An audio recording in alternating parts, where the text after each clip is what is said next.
अस्सलामुअलैकुम नाज़रीन, मैं हूं मुस्कान और आप देख रही हो मेरे यूट्यूब चैनल पाकिस्तानी ज़मरूद खान। नाज़रीन, आज की इस वीडियो में हम आपके साथ मुख्तलिफ़ किस्म की और बहुत सारी अपडेट शेयर करने वाले हैं, तो आप लोगों ने इस वीडियो को आखिर तक ज़रूर देखना है। वीडियो शुरू करने से पहले आप सबसे रिक्वेस्ट है कि प्लीज़ चैनल को ज़रूर सब्सक्राइब करें, बेल आइकन नोटिफिकेशन को ऑन करें ताकि आने वाली अपडेट आप लोगों को बर वक्त मिलती रहे। बढ़ते हैं नाज़रीन अपनी अपडेट की तरफ। सबसे पहले हम आपके साथ शेयर करेंगे नाज़रीन, इस वक्त जो गज़ल जवाद के घर में एक हकीका हो रहा है और हकीका किसका है नाज़रीन आगे वो भी आपके साथ शेयर कर लेते हैं। सबसे पहले आप लोग इस वीडियो क्लिप को देखें। ये जो इस वक्त आप लोग स्क्रीन पर वीडियो देख रही हो नाज़रीन, ये तो आप सबको पता है गज़ल की देवरानी की जो है ना बेबी शावर हो रही है उसकी वीडियो है, और इन लोगों की ये बेबी शावर की वीडियो है जो इस वक्त सोशल मीडिया पर बहुत ज्यादा वायरल हो रही है। लेकिन इसका व्लॉग्स जो है वो अभी आया नहीं है, प्रॉपर इसका व्लॉग्स भी आएगा। अभी इस इवेंट की जितनी भी वीडियो वायरल हो रही है नाज़रीन, उसको जो है ना लोग ये समझ रहे हैं कि रजब भट्ट के बेटे की हकीका है। ऐसा कुछ भी नहीं है। ये जो वीडियो इस वक्त सोशल मीडिया पर वायरल हो रही है ये है गज़ल की देवरानी की बेबी शावर की वीडियो है, उसकी इवेंट की वीडियो है। हकीका क्या होगा और कब होगा नाज़रीन, ये तो रजब भट्ट जब आएगा तब ही होगा ना, क्योंकि रजब भट्ट के अलावा तो हकीका हो ही नहीं सकता। क्योंकि आप सबको पता है उसके घर में जो है ना पहला जो है ना बेटा हुआ है और रजब की औलाद है, वो तो जाहिर सी बात है उसकी माँ नहीं चाहेगी कि भाई रजब के अलावा जो है ना ये हकीका हो जाए। और रजब ने खुद भी लाइव बैठ कर कहा है कि भाई मैं जब तक आऊँगा नहीं तो हकीका कैसे होगा। आप लोग क्या सोच रहे हो, क्योंकि ये बातें जो है ना रजब भट्ट से भी जो है ना बहुत सारे लोगों ने लाइव पर भी कमेंट्स में पूछे कि भाई आपके बेटे के वो है हकीका है, लेकिन उसने साफ साफ कह दिया कि मेरे आने से पहले मेरे बेटे का हकीका जो है वो कैसे हो सकता है। जब तक मैं नहीं जाऊँगा हकीका नहीं हो सकता, मैं जाऊँगा तभी हकीका होगा। और यहाँ पर आपको बताते चले नाजरीन की रजब भट्ट ने अपनी जो उसका भट्ट साहब है उसको भी मना किया है, अपनी वालिद को भी मना किया कि आप जो है जगह जगह इंटरव्यू ना दे, क्योंकि बहुत सारे लोग नाज़रीन आपको भी पता है नाज़रीन बहुत सारे लोग जो है ना इस तरह की सवालात करते हैं नाज़रीन की फिर मजबूरन उनको जो है ना जवाब देना पड़ता है, चाहे रजब की फैमिली में से कोई भी मेंबर्स हो, लेकिन उनको फिर भी जवाब देना पड़ता है, क्योंकि जाहिर सी बात है जब एक बंदा इंटरव्यू लेने के लिए आया है तो जवाब तो देना ही पड़ता है। लेकिन रजब ने यहाँ पर मना किया कि भाई आप क्यों रो रहे हो, ये वो मतलब जिस आप ये कह सकते हैं कि नाज़रीन जैसे कि रजब ने जो है ना अपनी वालिद को जो है ना समझाने की कोशिश की कि आप इंटरव्यू ना दे, और इंटरव्यू दे भी रहा है तो आप रो क्यों रहा है। क्योंकि नाज़रीन आप लोग सबसे पहले इस वीडियो क्लिप को देख के नाज़रीन समझ रही हूँ इस बात को मैं कि जब माँ बाप बूढ़े हो जाते हैं ना उसको औलाद की ही ज़रूरत होती है, लेकिन वो औलाद ऐसे ही है यार, ऐसे ही अल्लाह इस उम्र में औलाद को पास होना चाहिए। नाज़रीन वाकई में आप लोग कह सकते हो कि इस वक्त रजब की फैमिली जो है बहुत ज़्यादा परेशान है, क्योंकि उसका बेटा जो है उसके पास नहीं है।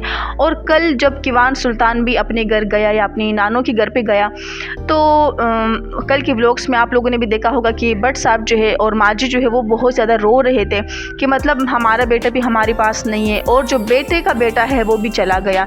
तो भाई जाहिर सी बात है उसको तो जाना होगा ना अपनी नानों के घर पे क्योंकि वो नया नया पैदा हुआ है, दुनिया में आ चुका है, तो अपनी नानों का घर नहीं गया है तो वहाँ पर गया, या हो सकता है हॉस्पिटल गए हो वो लोग, ठीक है।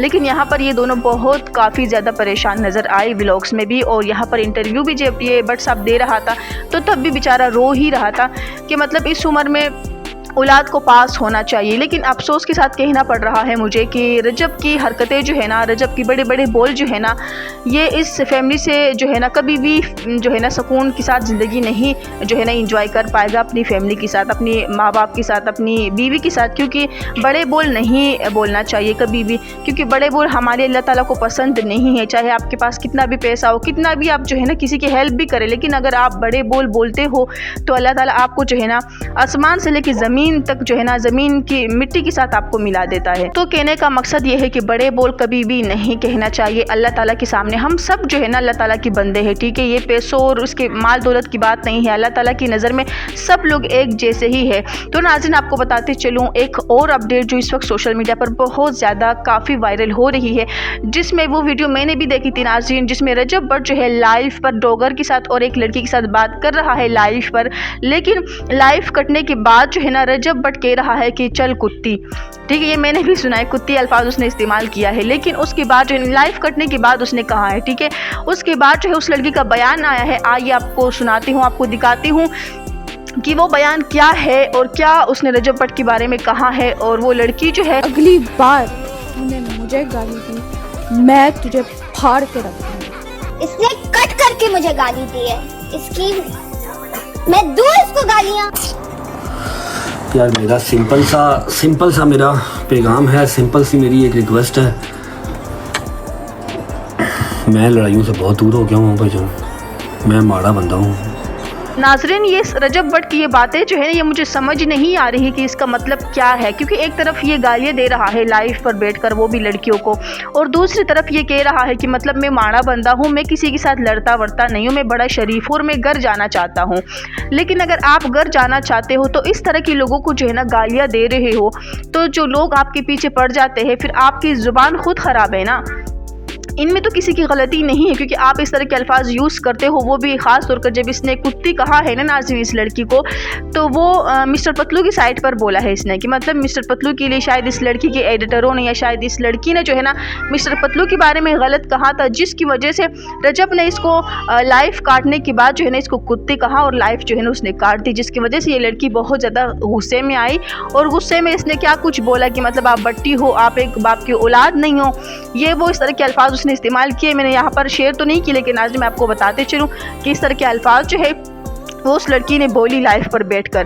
तो नाज़रीन, ये जो बातें हैं ना, ये सिर्फ और सिर्फ रजब भट्ट की खुद की हरकतों की वजह से ही है, ठीक है। इस बात को समझना पड़ेगा आप लोगों को। तो अभी मैं आपको एक और अपडेट बताते चलूँ कि नाज़रीन, रजब भट्ट ने भी कहा है कि मतलब सलमान जो है अपने केस से बिल्कुल जो है ना मतलब फारिग हो चुका है, बिल्कुल उसका केस जो है ख़त्म हो गया आयशा जट के साथ, और आयशा जट ने भी उस पर जो है ना अपने रद्दअमल दिए है। आइए वो भी देखते हैं कि आयशा जट ने क्या कहा है और रजब भट्ट ने आयशा जट को क्या कहा है, आइए देखते हैं।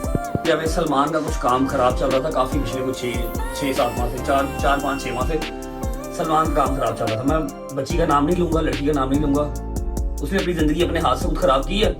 मैं यहाँ पर इतने बड़े प्लेटफॉर्म पे बैठ के उसका नाम नहीं लूँगा, लेकिन आप सब उसको जानते हैं कि अदालत में आयशा भागी। वैसे मुझे इतना पता है कि मैं इजी होके ना मतलब गाड़ी में आई थी, आराम से बैठी थी, मुझे ये नहीं पता था कि मैं वैसे अदालत से भागी हूँ। खैर, और आजकल आपको पता है बिल बहुत आ रहे हैं, बिल बड़े आ रहे हैं, तो फिर कुछ लोग बिक जाते हैं, बिजली के बिल बड़े आ रहे हैं। मेरा अपना 50,000 आ गया और हो जो अभी तो ना मेरे वकील ने भी ये बोला कि अभी पार्टी शुरू हो। देखो अभी ना आज से समझ लो कि केस अभी स्टार्ट हुआ, और आप रजब को ही देख लो, कभी कुछ आया रहता है, कभी इसमें कोई मुसीबत आई रहती है। तो अगर आज देखो सेशन में जब इधर केस लगा हुआ था तो बेल कैंसिल हुई थी, तो ये भाग गया था। अच्छा जी नाज़रीन, तो ये मामलात है इस वक्त सोशल मीडिया पर जो आपके सामने मैंने रख दी 1 बाय 1 रजब भट्ट के बारे में और आयशा जट और सलमान केस के बारे में। नाज़रीन, ये केस जो है आयशा जट तो बोल रही है कि पार्टी जो है वो अभी स्टार्ट हुई है, लेकिन यहाँ पर रजब भट्ट और सलमान कह रहा है कि मतलब, और सलमान का वकील जो है वो ये कह रहा है कि मतलब केस जो है वो ख़त्म हो चुका, सलमान को जो है वो बेल मिल चुकी है, सलमान जो है बिल्कुल आज़ाद है आयशा जट की केस से। रेप के केस, यानी कि उसके ऊपर रेप का केस था ना कि आयशा जट के जो है ना ज़बरदस्ती जो है ना आयशा जट के साथ की गई है, रेप का केस था उसके ऊपर, सलमान के ऊपर। तो वो रेप का केस जो है वो सलमान से जो है ना ख़त्म हो चुका। ये अल्फाज है सलमान के वकील के और रजब के वकील के। लेकिन यहाँ पर आयशा जट तो कह रही है और आयशा जट की वकील का कहना है कि पार्टी तो अभी शुरू हुई है, केस तो ख़त्म हुआ ही नहीं है। तो अभी नाज़रीन ये बात समझ नहीं आ रही कौन सच्चा है कौन झूठा। ये थी नाज़रीन टिकटॉकरों की और ब्लॉगरों की नई ताज़ा तरीन अपडेट जो मैंने आपके सामने रख दी। आप भी अपनी राय कमेंट सेक्शन में ज़रूर बताइएगा। मिलते हैं अगली नेक्स्ट वीडियो के साथ। अपना बहुत सारा ख्याल रखिएगा, दुआओं में याद कीजिएगा। अल्लाह हाफिज़।